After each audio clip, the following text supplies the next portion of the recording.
Gringo afirma: Brasil terá que devolver elegibilidade a Bolsonaro.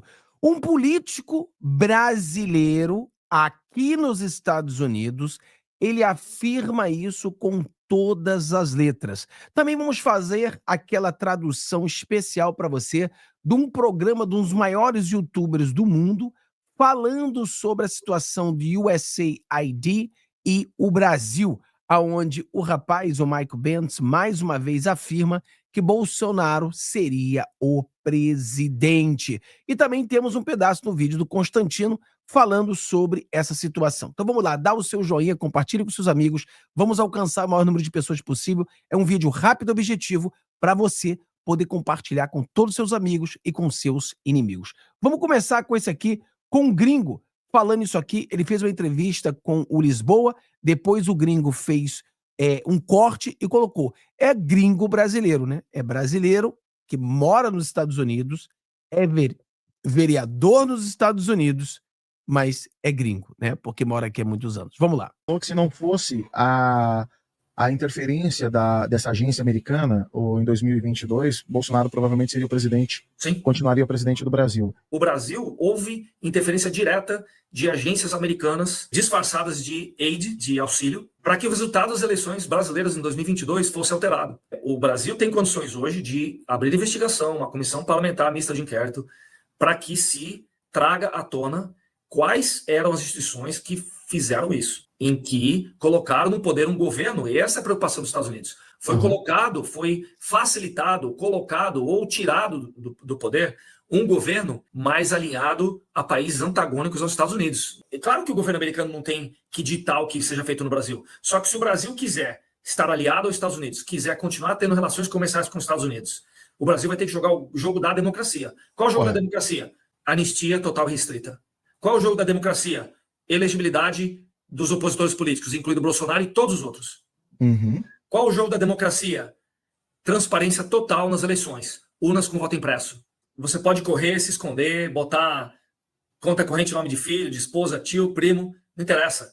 O governo americano hoje tem acesso da onde o dinheiro saiu, para quem saiu, por que saiu, para fazer o quê? Cabe ao nosso Congresso, ao nosso Senado, criar condições para que essa documentação seja entregue de maneira apropriada. Isso vai ter que acabar. Cara, isso é muito forte, né? Ele fala muitas coisas fortes aqui, fala que vai ter voto impresso. Ele fala que, por exemplo, os Estados Unidos fez isso com a Venezuela. Vocês terão, para que a gente possa tirar as sanções, vocês têm que mostrar para a gente que vai ser justo. Falaram isso, mas na verdade a gente sabe que não foi justo, porque a Corina Machado nunca teve chance, né? Mas no Brasil, eles terão de fazer tudo isso. Estou de acordo com um político americano. Então, no Brasil, eles terão de voltar a elegibilidade ao Bolsonaro, quer dizer, Bolsonaro elegível, terão de botar voto impresso e terão de ter clareza nas eleições, tudo isso ser feito em 2026. Então, é muito forte o que ele fala aqui, mas o mais forte é Bolsonaro de volta ao poder. E aquela coisa, pessoal, o Bolsonaro, voltando ao poder em 2026, ele vai voltar exatamente como o presidente Donald Trump voltou. Se você olha o presidente Donald Trump 1, presidente Donald Trump 2, você vai ver que o Trump 2 é, cara, sensacional. O Trump 1, ele foi bom para a economia, bom para o país, mas ele foi engolido pelo sistema. E agora ele mudou completamente. Daqui a pouquinho eu vou fazer um outro vídeo. Assista o próximo vídeo que eu vou botar daqui a pouquinho, daqui a umas 3 horas, e você vai entender mais sobre isso, tá?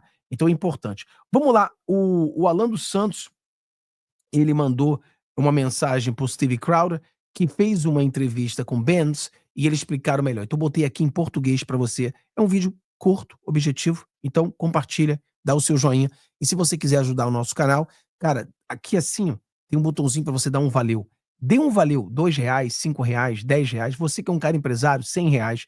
Ajuda a gente a fazer mais traduções, ajuda a gente a fazer mais vídeo aí, porque essa é a hora da gente ir para cima do sistema. O sistema tá fraco. Vamos para cima. Ajuda a gente. Vamos lá. Benson, entendo que está ocupado. Sei que você tem um compromisso, um amigo do programa, Alan de Santos, é um jornalista brasileiro crítico de Lula. Ele nos contatou sobre suas declarações e sobre Bolsonaro. Você pode esclarecer essa situação em que ele basicamente nos disse que não obteve a história completa, que aconteceu de última hora antes de ir ao ar, que você disse que ajudou talvez a instalar Lula no Brasil? Ok. Então, como isso, eu sei que provavelmente há uma rede e um funil, mas nos dê o geral. Resumo inicial, talvez, para começar. Em 2016, Donald Trump venceu a presidência dos Ioannis e, junto com sua ascensão ao poder, uma série de candidatos chamados populistas começou a vencer eleições em todo o mundo. Por exemplo, na Europa, você teve Marine Le Pen, Nigel Farage, Matteo Salvini. O partido Vox na Espanha e a ascensão do AfD na Alemanha geraram preocupações na OTAN e na política externa do Célesarima sobre o populismo, que reflete a vontade do povo em vez do consenso. Das instituições, é basicamente uma história de nacionalismo contra globalismo que iria destruir e basicamente acabar com a chamada ordem internacional baseada em regras. Brexit poderia levar a saídas similares de outros países. A União Europeia se desintegraria, a OTAN se desintegraria e o círculo de líderes populistas em vários países aumentaria. Na América do Sul e na Ásia Central, formaria o que temiam ser essencialmente o novo movimento não alinhado. O movimento não alinhado foi, como você sabe, esse importante pacto de países que surgiu durante a Guerra Fria. Quem disse que não estavam alinhados com nenhum dos dois grandes poderes mundiais, os Estados Unidos ou a União Soviética, afirmava que fariam negócios vantajosos com ambos. Era um grande desafio para a política externa dos Ioannis, que visava enfraquecer economicamente a União Soviética, impedir interconexões. Resumo, eles temiam que os candidatos populistas destruíssem a ordem internacional baseada em regras e formassem um novo bloco não alinhado. E quando Bolsonaro ganhou a eleição em outubro de 2018, a USAID e sua rede de entidades irmãs no establishment de política externa, em particular a National Endowment for Democracy, decidiram internamente e discutiram isso até em seus próprios painéis e documentos. Que Bolsonaro era uma ameaça populista à democracia e como programas de promoção da democracia, a USAID e a National Endowment for Democracy afirmaram que tinham o direito de derrubar o governo do Brasil para parar o ataque populista à democracia existente lá. E então, o que fizeram foi inundar a área com protestos e manifestações. Eles aumentaram mais do que o dobro do orçamento da USAID e da NED para o Brasil, assim como a assistência externa. Mas o que eles injetaram foi em instituições anti-Bolsonaro.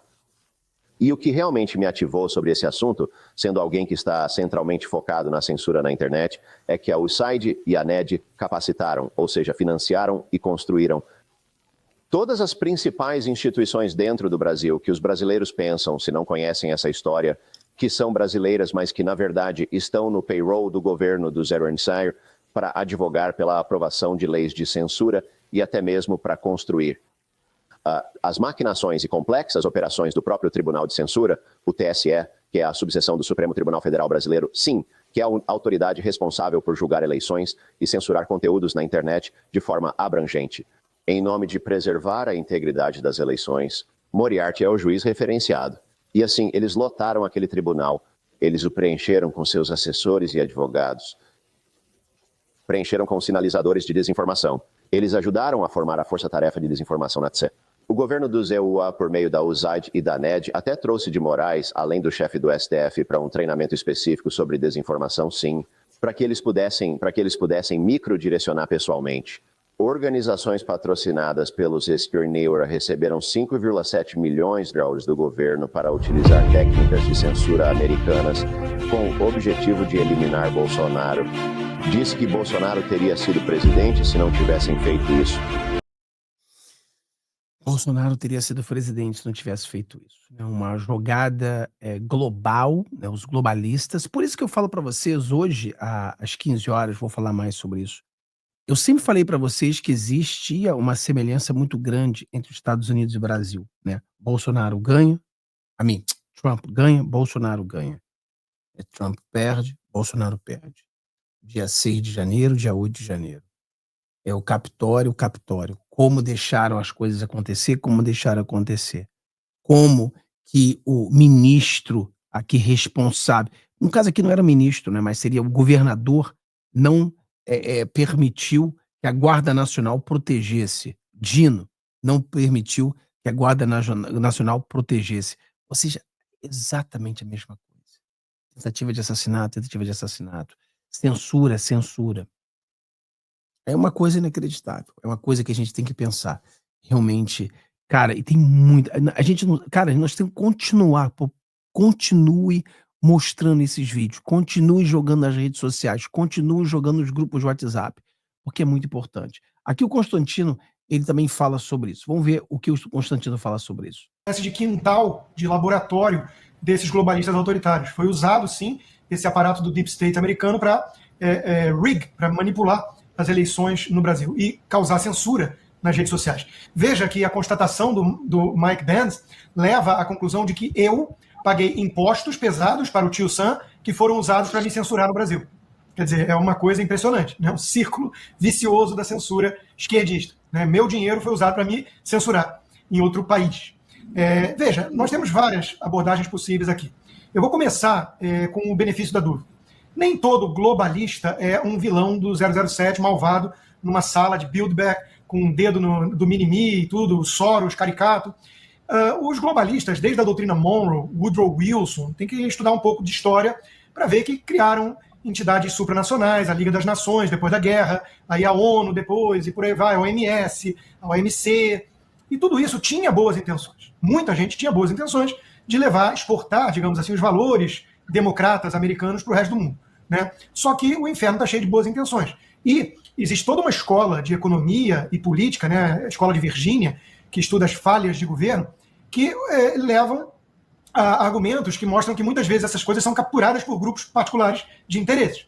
Então, o que aconteceu ao longo das últimas décadas foi que essas entidades e esses burocratas sem voto e sem rosto foram concentrando muito poder neles mesmos, sem accountability, sem transparência, com os interesses obscuros ali de manter o próprio poder e muitas vezes atender uma agenda partidária.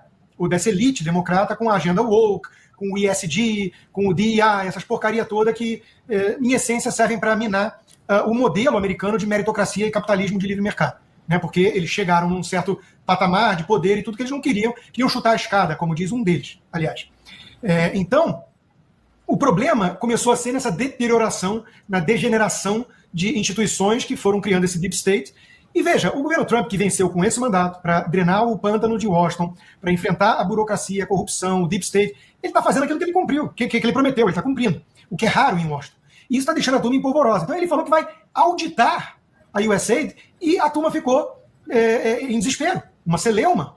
E aí vem uma reflexão interessante aqui, instigante. Né? Veja, o que a esquerda global está reclamando é do imperialismo yankee, imperialismo estadunidense. Porque se tem uma coisa que se parece com o imperialismo, é isso. O Cogos podia estar aqui no programa falando que os Estados Unidos é pior que a China, e blá blá blá, não sei o quê. É um discurso muito parecido com o PCO, é onde a gente diverge para valer. Os Estados Unidos não são imperialistas na sua essência. Eles venceram a Segunda Guerra Mundial e devolveram a Alemanha para os alemães, melhorada, o Japão para os japoneses, eles compraram a Alasca da Rússia, eles compraram a Louisiana da França. Eles não são imperialistas nesse conceito que a gente tem do imperialismo. E com o poder que eles têm, eles podiam ser muito mais. Eles querem exportar esses valores, porque eles acreditam, né, que se o mundo todo segui-los, eles como farol da colina, isso vai trazer um mundo melhor e tudo mais. Isso é diferente de você querer colonizar, né, países, fazer como a União Soviética fez. Então os Estados Unidos não têm essa pegada ao longo da história. Mas essa elite globalista, sim, eles têm essa visão de um governo de cima para baixo, global, em que você dispensa o povo e não precisa mais respeitar a soberania das nações. A pandemia com a OMS, que virou um puxadinho globalista, tocada por um revolucionário marxista da Etiópia, é um caso que ilustra muito bem isso. Então, ali houve uma total deturpação dessas instituições. E a USAID, como a gente está vendo então, era a grande vaca leiteira. Ela era a fonte de recursos para um monte de ONG, financiou a ONG do Felipe Neto no Brasil, para falar de desinformação. Isso era tentativa de intervenção direta nas leis, na democracia brasileira, por meio do Estado americano ou entidades paraestatais, como a USAID, que usava recursos para financiar várias ONGs dessas. Quando a gente fala USAID, o mais desavisado, o mais alienado, talvez pense em recursos levando mantimentos necessários para crianças africanas pobres. Mas, pelo visto, não. Aí a gente tem uma postagem do Valente, por exemplo, Valente comunista, que está em polvorosa. Cadê, Franco? Solta aí a imagem que eu mandei. Aí, descaso em letras garrafais. Musk e Trump querem destruir a vida do planeta. São misantropos. pretendem fechar a USA, da agência do governo dos Estados Unidos, com 40% da ajuda, não precisa de mais não.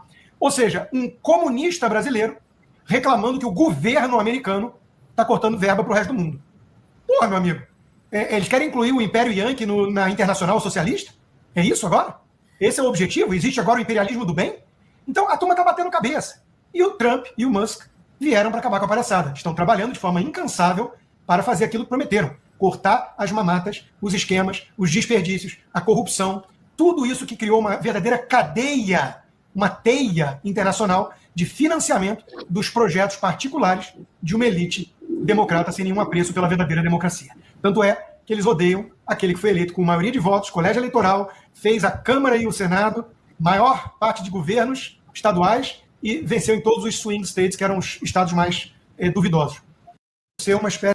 Muito bom, né? Eu gostei bastante da fala do Constantino. Aqui a gente vê que os globalistas, pessoal, por exemplo, nós temos os globalistas, nós temos, vamos lá, conservadores, somos nós, tem os globalistas, aí você tem os Soros, você tem o Biden, você tem o Obama e companhia, você tem os comunistas, né, o Xi, o Lula e companhia, e você tem os muçulmanos, né? Esses três querem dominar o mundo. Os globalistas querem dominar o mundo, os comunistas querem dominar o mundo, os muçulmanos querem dominar o mundo. Os muçulmanos querem dominar o mundo através de penetrando, né, nos países e dominando de dentro para fora. Quando a gente despertar, aqui nos Estados Unidos falaram-se daqui a 20, 30 anos, o maior inimigo dos Estados Unidos pode ser a Inglaterra. Da Inglaterra pode surgir os maiores inimigos dos Estados Unidos. Então você vê que é de dentro para fora que acontece isso. Já os comunistas, ele vem avançando com a União Soviética, né, a Rússia, por um lado, você tem a China por outro, a Rota da Seda e tudo isso, querendo dominar o mundo. E os globalistas, pelo outro lado, é um poder também autoritário que tenta dominar o mundo. Nós, conservadores, a gente não quer dominar ninguém, não. A gente quer simplesmente viver a nossa vida, que cada ser humano tem a sua independência e a sua liberdade. Então, quando a gente vê os globalistas fazendo isso, e o Constantino está muito certo, que o americano, os Estados Unidos, não é imperialista. Isso aí é coisa de maluco, coisa de idiota. Os Estados Unidos não é um país que fez, por exemplo, se você chamasse Inglaterra de imperialista, a China de imperialista, a Rússia de imperialista, você pode até ter alguns argumentos, mas não os Estados Unidos. Os Estados Unidos não colonizou ninguém, não é um país que fica criando colônia, etc. e tal. Ele simplesmente compra. Tá querendo comprar a Groenlândia, né? Então é só se vender, vendeu. Pertence aos Estados Unidos. Então acho que essas coisas têm que ficar mais claras, mas é muito, muito, muito forte a gente ver o que o presidente Donald Trump está fazendo nos Estados Unidos. É assim, cada dia nós deveríamos abrir uma champanhe e comemorar pelo que o presidente Donald Trump está fazendo. É cada dia ele cumpre suas promessas. Cara, é inacreditável como é bom viver nos Estados Unidos nesse momento e fazer parte dessa história, né? Talvez seja marcado como o melhor presidente que já existiu da história dos Estados Unidos. Deus abençoe nosso querido Brasil para que isso também aconteça em 2026, que Bolsonaro volte fazendo o mesmo que o Trump está fazendo aqui nos Estados Unidos. Tchau, tchau, galera. Vejo vocês no próximo vídeo. Um abraço.